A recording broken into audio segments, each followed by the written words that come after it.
Hey everybody, welcome to Sonic Storytime Chill Edition. Finny and I are just hanging out because the Goyles aren't here. Finny, yeah, he doesn't care what I say. So anyway, thought you'd like to hear the story. 4 little vignettes of a few brushes with greatness. Uh, Famous people that learned to hate me even though we never met. Stay tuned for the story.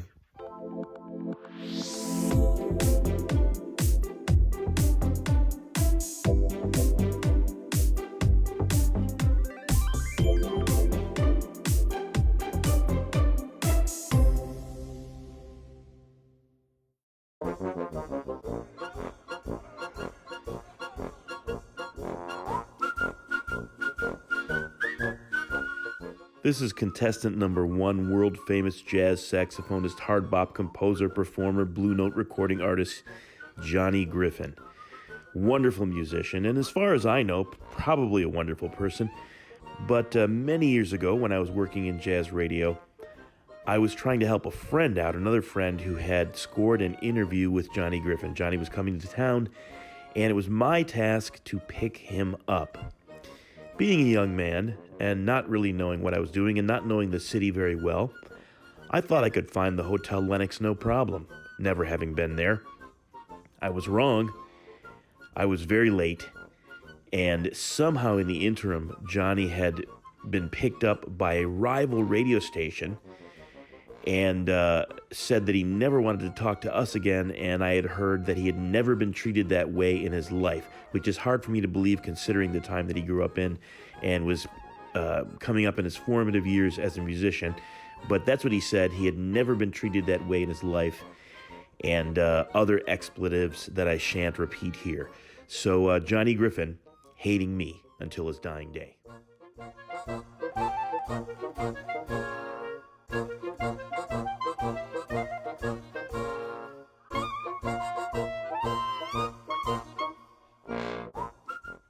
Contestant number 2 of the illustrious Marcellus family, Jason Marcellus, the youngest of the brood, drummer, percussionist.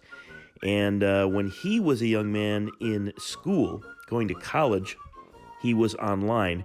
Back in the days of AOL, America Online, and also the original internet forums, the internet use groups, there were some pretty famous people on, including Jason.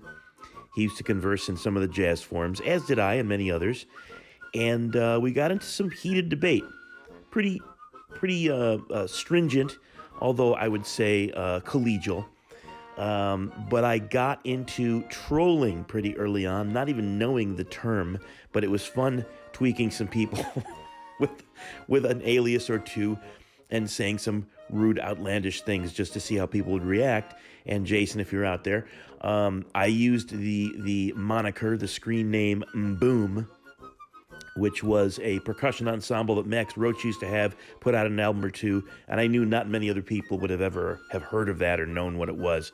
So I just kind of gave that as a little extra tweak, and Jason and I went several rounds on some various topics, but it was all in good fun.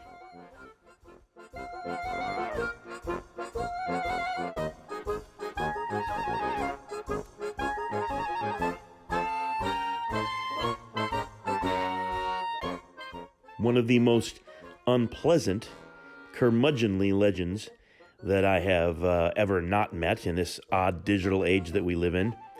Orrin Keepnews is contestant number 3 for He Hate Me. I met digitally Orrin back in the 90s, in the, again, early days of AOL and the Internet Usenet groups. And I asked him some questions that were not really meant to be provocative in any way. And they were certainly deferential to his years of experience and his legendary status. But he was very, very, very grumpy, curmudgeonly, and rude. And, love the man's work, great producer, great record man. But, just, I don't care how old you are, how long you've been around, just don't be that way.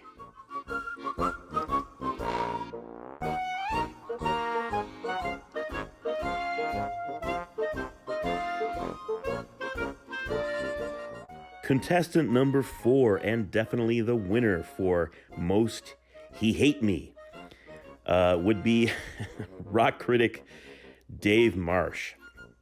Dave is well known as a curmudgeon, grump, grouch, and generally not awesome person as far as personality goes.